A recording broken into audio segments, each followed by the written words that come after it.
어젯밤부터 오늘 새벽 사이에 성주에 있는 롯데 스카이힐 골프장에 사드 장비들이 다 들어갔습니다. 국내에 미군 어떤 창고에 있던 레이더나 X밴드 레이더나 그 다음에 이동식 발사대 그리고 요격 미사일 등 대부분이 지금 성주 골프장 안으로 들어갔습니다. 자, 주민들 한 200명이 이걸 막으려고 몸싸움을 벌이다가 다친 사람도 있는데요. 자, 지금 매우 중요한 문제는 이제 사드 배치를 대선 전에 갖다 놓겠다. 이거 미국의 의지가 강력하게 반영이 되었고 한국의 박근혜 정권은 붕괴되었지만 남아있는 박근혜 정부의 관리자들도 여기에 동조했다고 보고 있습니다. 5월 9일 대선 이전에 사드 장비를 성주에 올려놓겠다라는 의지가 관철되었습니다. 왜 이렇게 했느냐? 좀 이따 갖다 놔도 되지요. 왜? 아직도 땅을 완전히 넘겨받기 위한 이 환경영향평가 등이 마무리 안 됐기 때문에요. 그러면 그게 다 되고 난 뒤에 갖다 놓으면 될 건데 왜 4월 26일 날 갖다 놨을까? 이거는 그 땅 안에 장비를 다 갖다 놓고 대선이 이제 문재인 후보로 만약에 결정이 되었다면 사드 반대한다라면 그 들어간 장비를 실제로 밖으로 드러내야 되는 상황이 벌어지지 않겠습니까? 자, 이때 들어가지 않고 창고에 있다가 끝나는 거하고 성주에 있는 사드 기지에 들어가 있는 것을 끄집어내는 부분은 정치적으로, 외교적으로, 안보적으로 큰 차이가 있는 겁니다. 자, 우리는 다 갖다 놨고 절차를 밟아 갈 거니까 이제 너네 하려면 한번 해봐라는 부분이 미국의 의지가 지금 반영이 된 겁니다. 자, 오늘 신문에 보면요. 트럼프가 세계의 큰 문제라는 북핵 문제를 해결하는데 올인한다. 백악관에 어제 안보리 15개 이사국 출신 대사들을 이렇게 전부 백악관으로 초청해서 북핵 문제 등을 설명을 했고요. 또 오늘은 미국 상원의원 100명을 불러서 대북 설명회를 할 거라고 합니다. 뉴욕타임스는 미국 정보당국이 북한이 6에서 7주마다 그러니까 7주라고 보면 한 50일마다 핵폭탄을 한 개씩 만들 수 있다. 그러면 1년에 7개, 8개를 만들 수 있다라는 지금 발표를 했습니다. 그러면 김정은이 집권하고 지금 벌써 몇 년입니까? 그러면 그동안에 만들어진 핵폭탄이 20개는 넘을 거다라고 예상이 되는데요. 그 전에 있던 것까지 포함하면 북한이 적어도 현재 핵폭탄을 40-50개는 가지고 있을 거다. 이거는 매우 심각한 상황이라고 보입니다. 자, 어제 창군절이라고 부르는 북한 인민군 창설 기념일 날 4월 25일 날 북한이 뭘 하나 쏘겠지 이렇게 겁을 많이 줬는데 아무것도 안 하고 조용히 있었습니다. 워낙 세게 밀어붙이니까 그렇다고 생각을 하는데요. 자, 트럼프가 당선된 직후부터 IS만 언급하다가 지금은 시진핑을 만난 이후에는 북한을 압박하는데 집중을 하고 있는데요. 북한이 실질적인 위협이다. 용납을 하지 못한다. 라고 IS에서 아예 북한 쪽으로 지금 안보적 타깃을 바꿨습니다. 그래서 트럼프가 미국 내에 러시아 스캔들 등으로 궁지에 몰려있다가 북핵 문제를 위기를 조장을 해서 위기 탈출용으로 지금 하고 있다. 라는 이야기도 있고요. 트럼프 임기 말까지 북한이 핵폭탄을 50개 이상 만들 거다.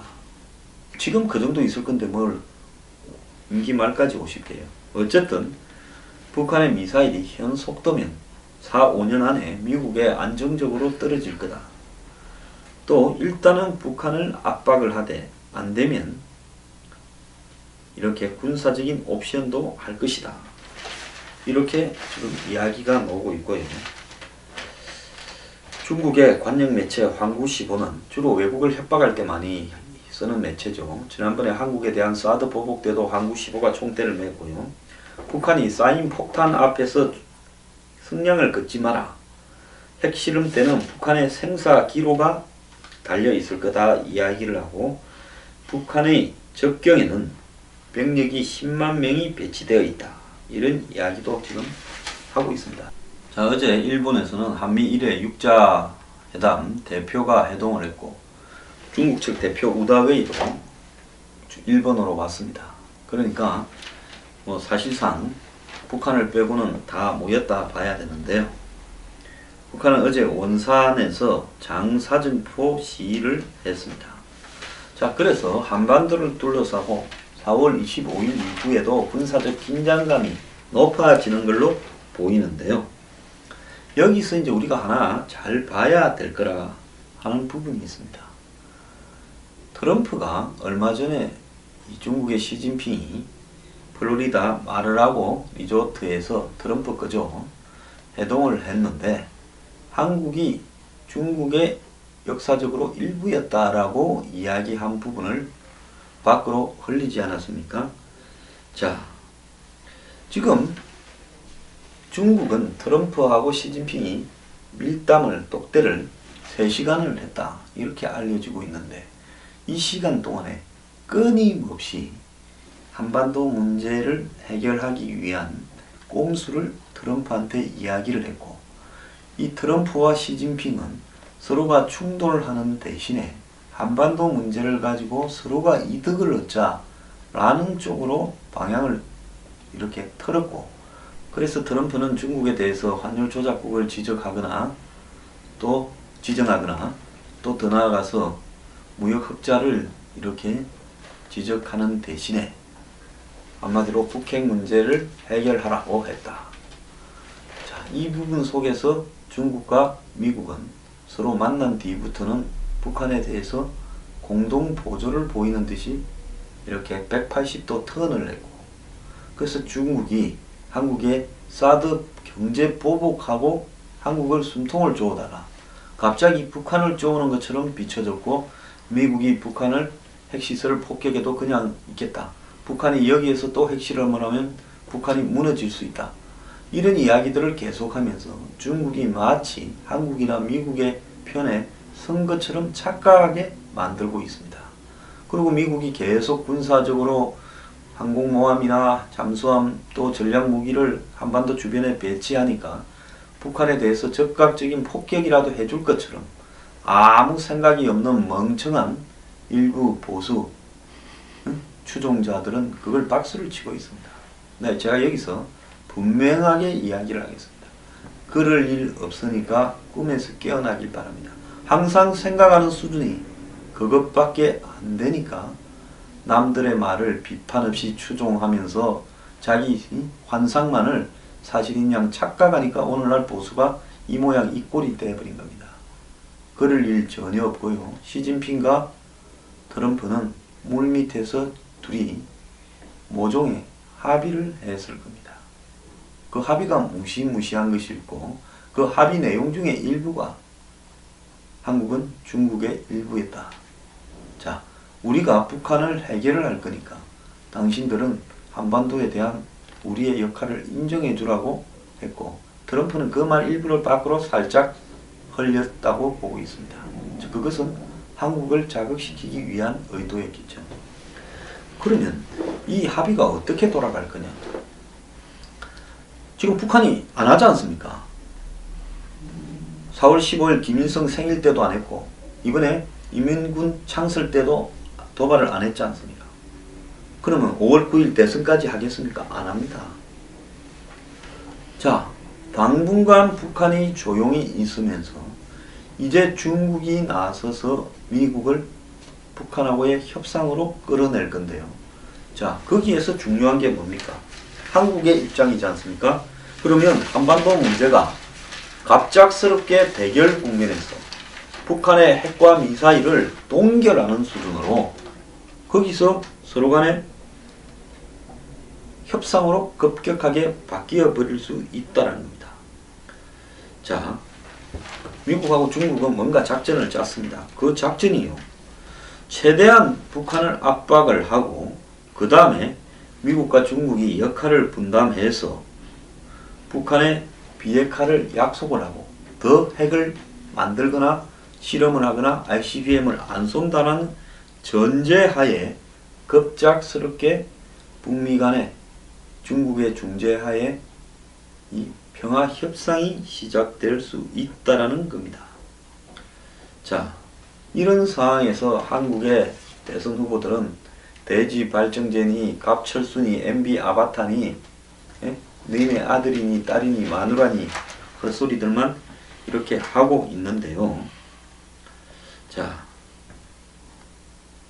그런데 미국하고 중국이 북한을 때리고 북한의 김정은을 드러내는 쪽을 택하겠습니까? 안 그러면 북한을 당분간 조용히 시킨 다음에 북한의 핵을 비핵화하겠다라는 장기적인 애매한 약속을 받아내고 핵 실험을 더 이상 하지 않겠다고 동결하는 수준에서 북한을 사실상으로 핵 보유국으로 인정하면서 북한과의 비핵화를 위한 협상으로 들어가는 쪽으로 이렇게 택하겠습니까?